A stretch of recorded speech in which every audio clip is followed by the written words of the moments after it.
Oh, sorry, I accidentally dropped your laptop in the pool, my sister said after I refused to lend her $18,000. Dad added, it's just an accident. I didn't argue. That night, I made a few calls and changed a few passwords. But at 7 a.m., she woke up to something she never saw coming. I, 32M, watched my brand new laptop sink to the bottom of the pool, its screen flickering once before going dark. My sister stood there with that familiar smirk, the one she'd perfected over 3 decades of getting away with everything. Dad placed his hand on her shoulder and told me to calm down, that these things happen, that I was overreacting. I didn't say a word. I just turned around, walked back into the house, and started making plans. The laptop incident was just the breaking point. For years, I'd been the family ATM. My sister would blow through her trust fund on designer bags and trips to Dubai, then come crying to our parents about being broke. And somehow, it always became my problem. Dad would call me into his study, give me the speech about family responsibility, about how I was doing well in my software job and should help out. The first few times I did. Small amounts. 500 here, 1,000 there. But it never stopped. 3 days before the pool incident, she'd shown up at my apartment demanding $18,000. Not asking, demanding. She needed it for some cryptocurrency investment her boyfriend was pushing.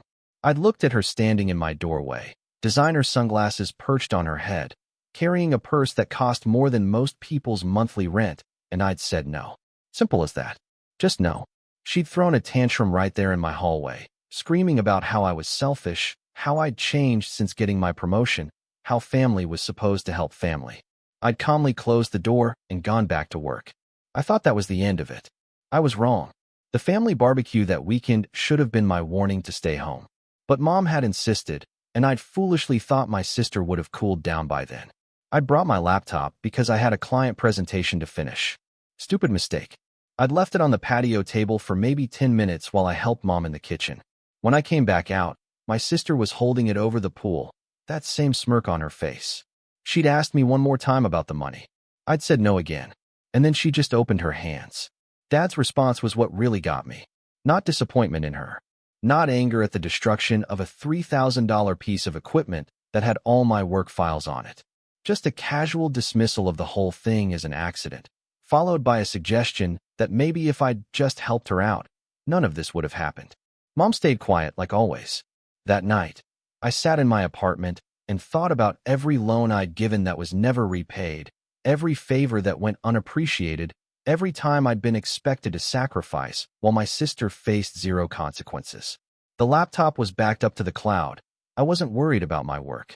But something inside me had shifted. I was done being the family doormat. I started with the passwords. My Netflix account that the whole family used changed. My Spotify premium that my sister had been leeching off for 4 years changed. My Amazon Prime that Dad used for free shipping changed. Small things, but just the beginning. Then I made some calls. I had a friend who worked at the country club where my sister loved to play tennis and charge everything to Dad's account. I asked him to check something for me. Turns out, Dad had put me down as a secondary guarantor on that account 3 years ago when he'd had some credit issues. I'd completely forgotten about signing those papers. One phone call later, I had myself removed and requested the account be frozen pending verification of charges. It would take weeks to sort out. Next, I called my cousin who worked at the bank. Nothing unethical, just asked him to check on something Dad had mentioned months ago about possibly making me a co-signer on my sister's car loan. Sure enough, there it was, my name, my credit, backing her BMW that she'd already missed 2 payments on. I hadn't even known about it. I had the bank send me all the documentation and started the process of removing myself from that obligation. The trust fund my grandmother had left was split between my sister and me, but Dad was the trustee. I'd never paid much attention to it, just let the quarterly distributions get deposited automatically. But at 2 in the morning, going through old emails, I found something interesting.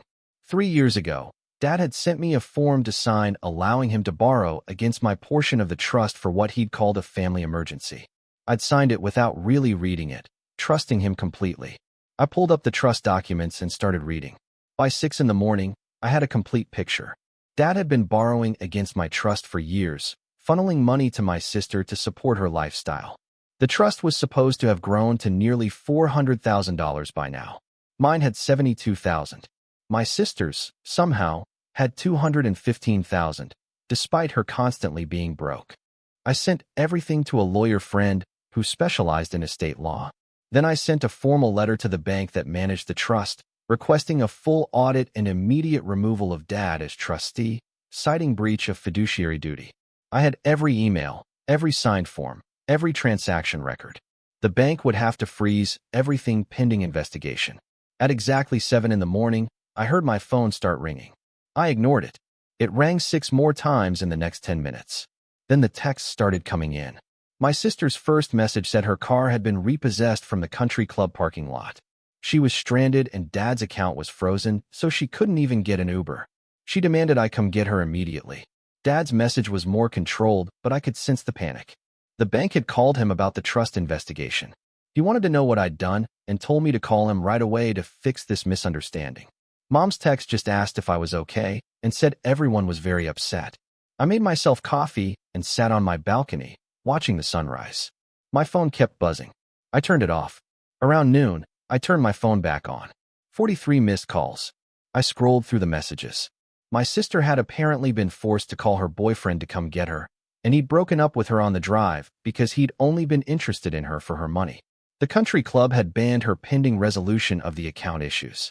Dad was facing potential legal action from the bank for mismanagement of the trust. The doorbell rang. I checked the camera. It was Dad. He looked smaller somehow, older. I didn't answer. He rang 5 more times, then started knocking. Then he just stood there for a while before leaving. My lawyer friend called that afternoon with an update. The trust investigation had uncovered even more than we'd thought. Dad had been taking out loans against both trusts, but he'd been making the minimum payments on my sisters while letting mine accumulate interest and penalties. The total amount he'd diverted from my portion was close to $230,000. I sat with that number for a while. $230,000. More than 6 years of my trust fund growth gone. And for what?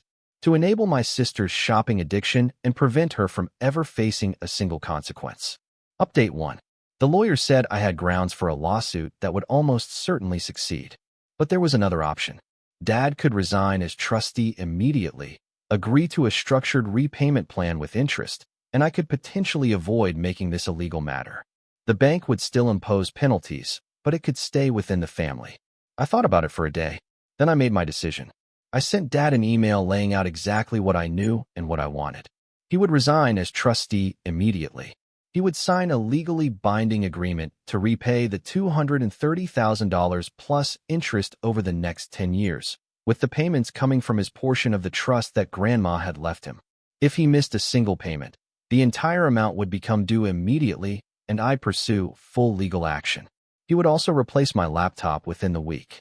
As for my sister, I wanted a written apology and full repayment of every loan I'd ever given her. I had records of all of them, totaling just over $43,000. She had 6 months to start a payment plan, or I'd take her to small claims court for each individual loan.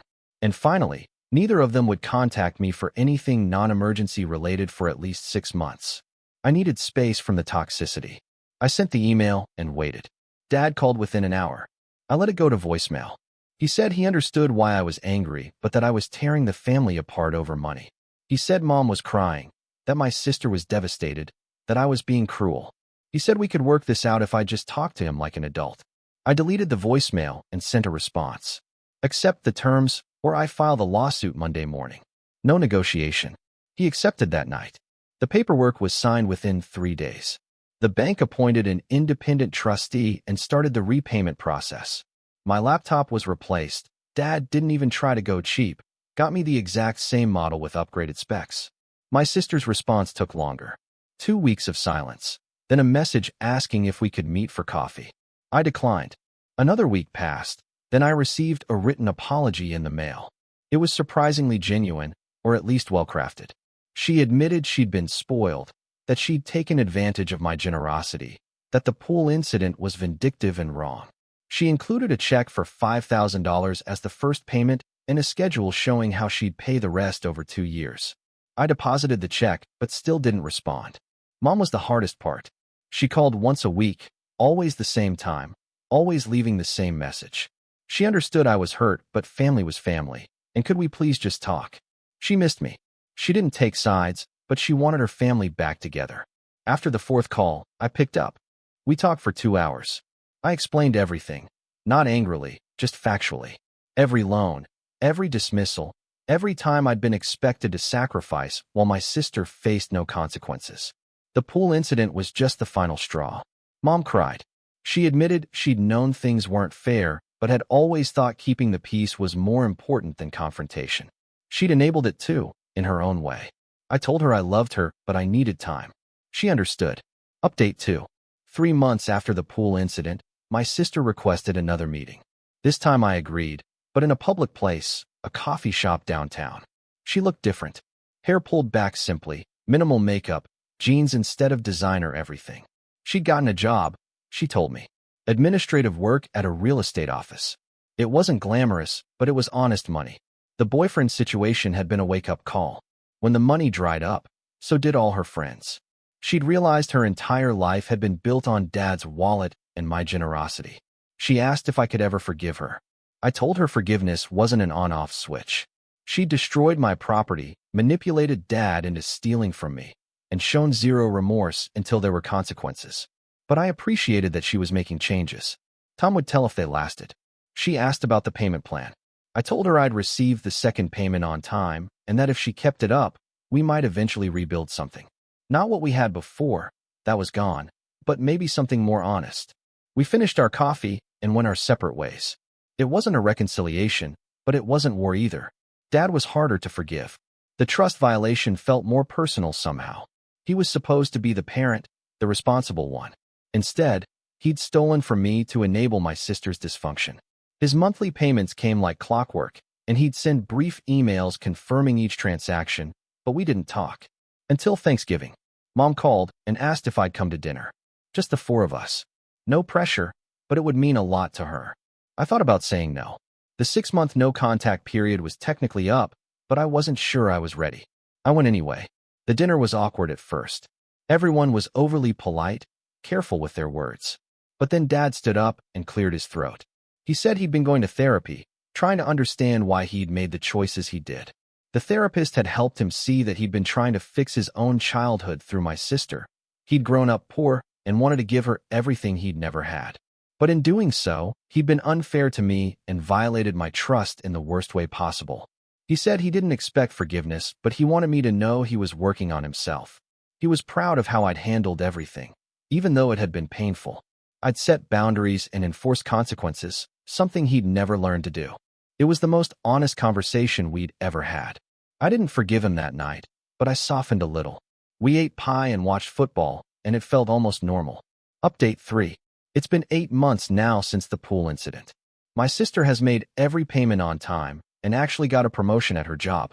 We text occasionally, nothing deep, but the hostility is gone. She's dating someone new, a teacher, and from what Mom says, it seems healthier than her previous relationships. Dad's payments continue without fail. We have dinner once a month now, just the 2 of us. We talk about work, sports, the weather, safe topics. We're rebuilding slowly. He's still in therapy and has started treating my sister differently too, letting her face consequences instead of bailing her out. Mom says it's been hard for her to adjust, but ultimately good. As for me, I bought a new laptop case, waterproof this time. My apartment feels more peaceful without the constant burden of being the family ATM. My savings account is growing. I got another promotion at work. I started dating someone who comes from a functional family and doesn't understand why mine was ever dysfunctional. It's refreshing. The country club eventually reinstated my sister's access after she paid off the balance herself. She never uses it anymore, says it reminds her of who she used to be. Dad jokes that all those years paying for membership and now nobody goes. I almost laughed at that. Sometimes I think about that moment watching my laptop sink into the pool and wonder what would have happened if I'd just yelled and argued like I'd done 100 times before. Nothing would have changed. They would have smoothed it over, I would have forgiven everyone, and the cycle would have continued until I was bled dry. Instead, I'd walked away quietly and dismantled the entire system that had enabled the dysfunction. It wasn't revenge in the dramatic sense, no public confrontation, no explosive argument. Just calm, methodical enforcement of boundaries and consequences. Sometimes the quietest responses are the loudest wake-up calls. My sister sent me a text last week asking if I wanted to grab lunch. No agenda, she said, just lunch. I agreed. We met at a casual sandwich place and talked about her job, my work project, a show we'd both been watching. It was normal, almost boring. It was the best conversation we'd had in years. When the check came, she reached for it immediately. I told her we could split it, but she insisted. She said she owed me a lot more than a $12 sandwich. I let her pay. Walking back to my car, I realized I wasn't angry anymore. The resentment that had built up over years of being taken advantage of had faded into something more like acceptance. My family wasn't perfect, but they were trying. That was enough for now. I still keep my passwords changed though. Some boundaries are worth maintaining. If you like this story, please like this video and subscribe us for more such real-life-based stories. Thanks in advance.